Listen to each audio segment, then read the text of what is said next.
बहुत ज़रूरी है जानना परमेश्वर का उद्देश्य क्या था आपको बनाने के लिए, क्यों परमेश्वर ने आपको बनाया। क्योंकि अगर आप इस बात को नहीं जानेंगे, आप वैसा फंक्शन नहीं कर पाएंगे जैसे परमेश्वर चाहता है कि आप फंक्शन करें।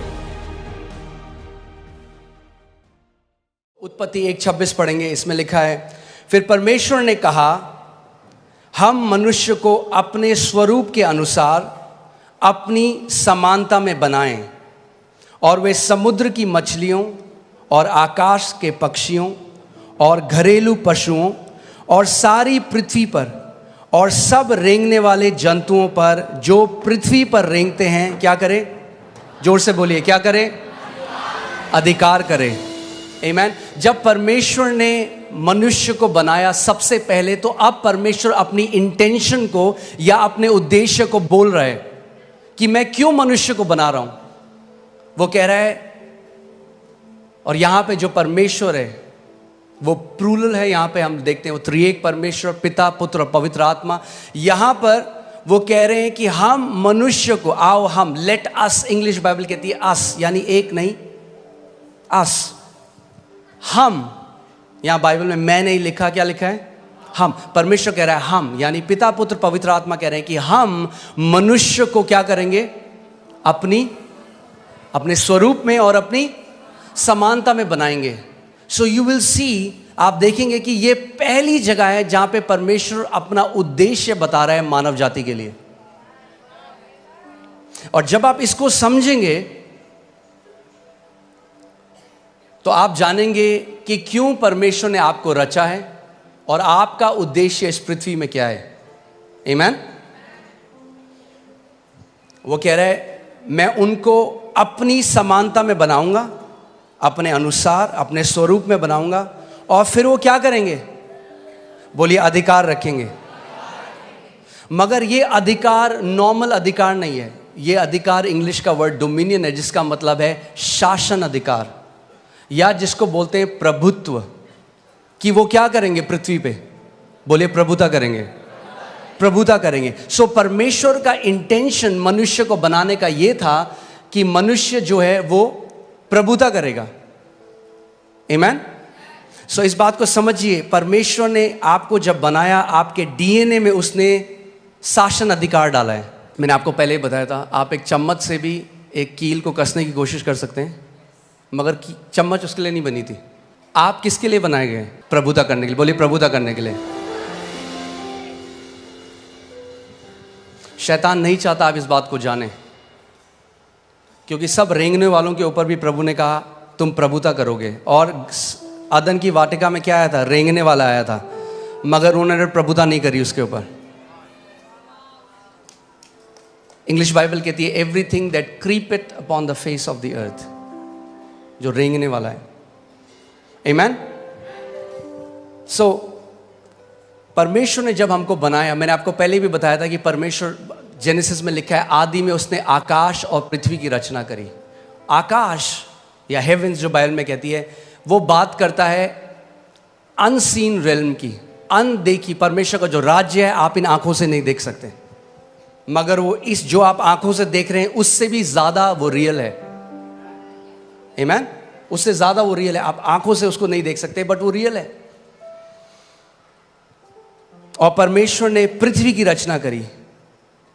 और परमेश्वर ने जब मनुष्य को बनाया तो क्या किया? सबसे पहले जब उसने मनुष्य को बनाया, बाकी सब चीज़ों को जो उसने बनाया अपने मुंह के वचन के द्वारा बनाया, मगर जब उसने मनुष्य को बनाया तो उसने उसको कैसे बनाया? अपने हाथों से उसने मिट्टी ली और एक मिट्टी से उसने हमारे शरीर को बनाया और अपनी आत्मा को मनुष्य के अंदर डाल दिया, जिसको हम इंग्लिश का शब्द ह्यूमन है, जो दो शब्द से मिलकर आता है, ह्यूमस यानी मिट्टी, और मैन जो हिब्रू भाषा में इश जिसका मतलब है आत्मा। तो परमेश्वर ने ये किया कि परमेश्वर ने कहा कि जो मनुष्य मैं बना रहा हूं, जो मिट्टी के अंदर मैं अपनी आत्मा को डाल रहा हूं, उनको मैं अधिकार दे रहा हूं इस पृथ्वी के ऊपर। किसी आत्मा को अधिकार नहीं है पृथ्वी के ऊपर। आप समझ रहे हैं मेरी बात? किसी भी आत्मा को, और परमेश्वर भी स्वयं आत्मा है। सो जब परमेश्वर ने पृथ्वी मनुष्यों को दी तो वो उस चीज से बाहर आ गया। उसने कहा तुम अधिकार रखो, उसने नहीं कहा हम अधिकार रखेंगे। उसने कहा तुम अधिकार रखो। आज लोग बोलते हैं अजी परमेश्वर तो सब चीज़ जी उसकी मर्जी के बिना तो पत्ता भी नहीं हिलता, सब चीज़ तो परमेश्वर कंट्रोल कर रहा है। मैं आपसे एक सवाल करता हूं, क्या परमेश्वर आपको कंट्रोल कर रहा है? आप कंट्रोल हुए आज तक परमेश्वर से? और अगर हम परमेश्वर के कंट्रोल में नहीं है तो कैसे हम कह रहे हैं बाकी सब कुछ वो कंट्रोल कर रहा है? जैसे वो आपको कंट्रोल नहीं कर रहा वैसे वो किसी को भी कंट्रोल नहीं कर रहा। अगर परमेश्वर कंट्रोल करना चाहता तो मनुष्य को शासन अधिकार देता ही नहीं। उसने शासन अधिकार इसीलिए दिया, उसने बोला तुम कंट्रोल करो पृथ्वी को, मैं तुम्हें अधिकार दे रहा हूं। आमीन। कहेंगे ये जानना क्यों जरूरी है? ये जानना बहुत जरूरी है। अगर ये आप नहीं जानेंगे, यद्यपि आप पुत्र हैं, एक दास की तरह जीवन को जिएंगे। जो मसीह यीशु ने हमारे लिए मिराज छोड़ी है, जो इतनी महान है, इतनी ग्रेट है, आप कभी उस तक पहुंच नहीं पाएंगे। आमीन। इसीलिए हमें जानना है कि क्यों परमेश्वर ने हमें बनाया, हमारी सृष्टि करी और कैसे हम उस अधिकार में चल सकते हैं। आमीन। सो परमेश्वर ने आदम को बनाया, मगर सबसे पहले हमें देखना है कि आदम को परमेश्वर ने क्या बनाया था। सो लूका 3:38 जब आप पढ़ेंगे उसमें लिखा है इससे ये आया, इससे ये आया, इसने इसको पुत्र को जना, इसने इसको जना, और वह एनोश का, और वह शेत का, यानी एनोश शेत का, और वह आदम का, यानी शेत आदम का, और वह पढ़िए परमेश्वर का पुत्र था। तो आदम कौन था? आदम कौन था? परमेश्वर का पुत्र। परमेश्वर ने सबसे पहले मनुष्य को जब बनाया तो नौकर नहीं बनाया, पुत्र बनाया।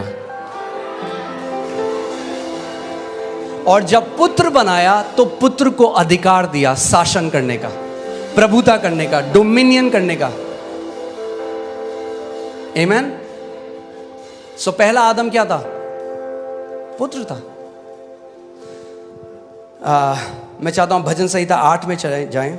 भजन संहिता 8 उसकी मैं 4 अध्याय से पढ़ूंगा, आप इसको ध्यान से सुनिएगा। तो फिर मनुष्य क्या है कि तू उसका स्मरण रखे, और आदमी क्या है कि तू उसकी सुधि ले, क्योंकि तूने उसको परमेश्वर से थोड़ा ही कम बनाया है। किसने बनाया मनुष्य को परमेश्वर से थोड़ा ही कम? परमेश्वर ने। लोग कहते हैं अच्छा तुम क्या समझ रहे हो अपने आप को? परमेश्वर के पुत्र जो उसने हमें बनाया है। अब कोई अगर आपको बोले अच्छा ये उनकी तरह बात कर रहा है, आपके पापा की तरह, कहना हाँ जी वो मेरे पापा हैं।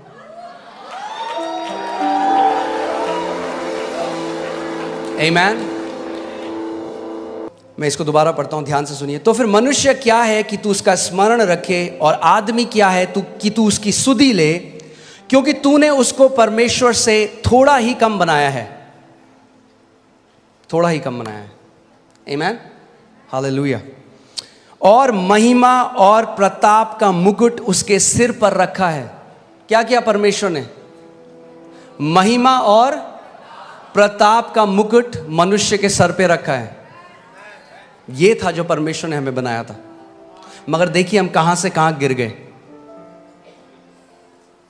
आमीन। कई लोग कहते हैं हम बंदर से आए हैं। अब उनका मुझे नहीं पता, हम तो परमेश्वर से आए हैं। हम जू से नहीं, हम स्वर्ग से आए हैं। आमीन। हालेलुया। अब देखिए उसके बाद परमेश्वर ने क्या किया। तूने उसे अपने हाथों के कार्यों पर क्या दी है? क्या दी है? बाइबल कह रही है, ये मैंने नहीं लिखा, आपकी बाइबल में भी है कि परमेश्वर ने जब मनुष्य को बनाया तो उसको अपने कामों, अपने हाथों के कामों के ऊपर क्या दी है? प्रभुता दी है। परमेश्वर ने दी है। और ये जो शासन अधिकार था ये आदम ने खो दिया जब पाप बगीचे में आया, जब उसने परमेश्वर की आज्ञा को ना माना, जब उसने उस फल को खा लिया।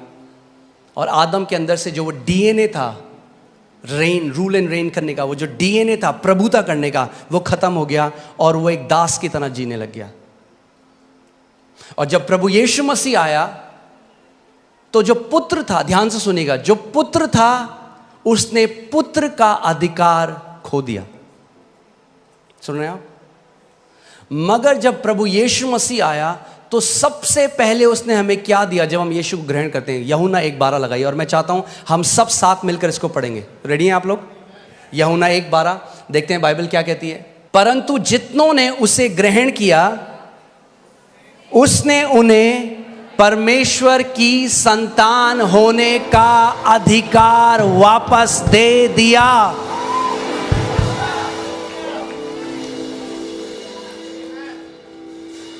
क्या दिया उसने आपको? अगर आपने यीशु को ग्रहण किया तो उसने आपको क्या किया? पुत्र का अधिकार दिया, यानी पुत्रों के लिए अधिकार है यीशु मसीह के नाम में। अगर आप पुत्र हैं तो आपके लिए अधिकार है, और अगर आपके लिए अधिकार है तो परमेश्वर चाहता है कि आप एक अधिकारी की तरह इस दुनिया में जिए।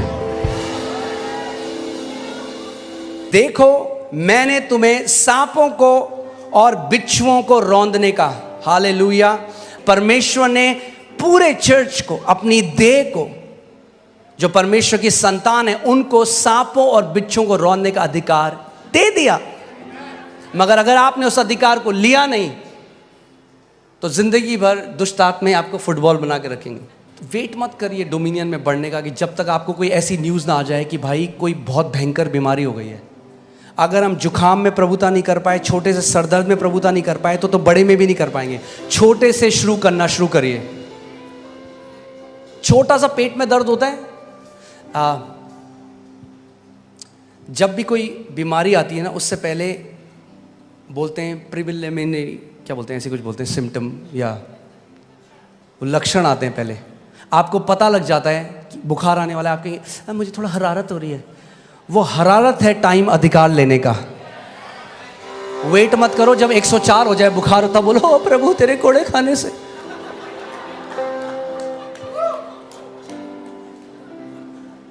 आपने देखा है कभी आपकी, फिर से वही उदाहरण दे रहा हूँ, आपके कपड़ों में कोई दाग लग गया या कोई इंक लग गई, उसी टाइम बहते पानी के नीचे डालिए, एकदम निकल जाएगा। उसको छोड़ दीजिए 2 हफ्ते, अब आप रगड़ने, अब बोले यीशु के नाम में, यीशु के नाम में। अगर जैसे ही लक्षण लगे खड़े हो जाओ, बोलो in the name of Jesus, शैतान मैं तुझे अनुमति नहीं देता मेरे शरीर को छूने की। You will not touch my body in Jesus name, out of my body. Amen. उस समय अधिकार लो। अरे पास्टर ज्यादा कुछ नहीं, थोड़ा सा थायराइड है, हाँ ठीक है रख लो फिर, थोड़ा सा खाते रहो दवाइयां पूरे साथ। मैं आपको कंडेम नहीं कर रहा हूं, प्लीज मेरा हार्ट समझिए। क्यों रखो थोड़ा सा भाई? मैं बोलूं मैंने आपके लिए बहुत बढ़िया केक बनाया, थोड़ा सा जहर डाला इसमें, थोड़ा सा खा लो। खाओगे आप वो? बोलो थोड़ा सा नहीं चलता। मेरी देह पवित्र आत्मा का मंदिर है और कोई बीमारी इसमें उसको महिमा नहीं देती। आप जानते हैं आदन के बगीचे में एक सांप आया था ईव के पास, आज भी आता है आपके पास, मगर अब प्रभु यीशु मसीह ने आपको सांपों को और बिच्छुओं को रौंदने का अधिकार दिया है।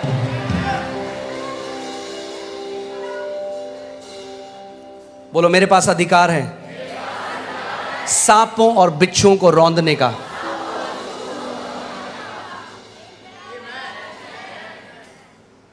आगे बढ़ते हैं।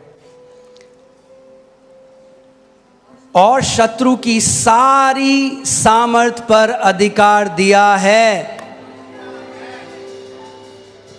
शत्रु की सारी सामर्थ पर अधिकार दिया है। फिर से बोलता हूं, शत्रु की सारी सामर्थ पर अधिकार दिया है। शत्रु की सारी सामर्थ पर अधिकार दिया है। शत्रु की सारी सामर्थ पर अधिकार दिया है। दूंगा नहीं, दिया है।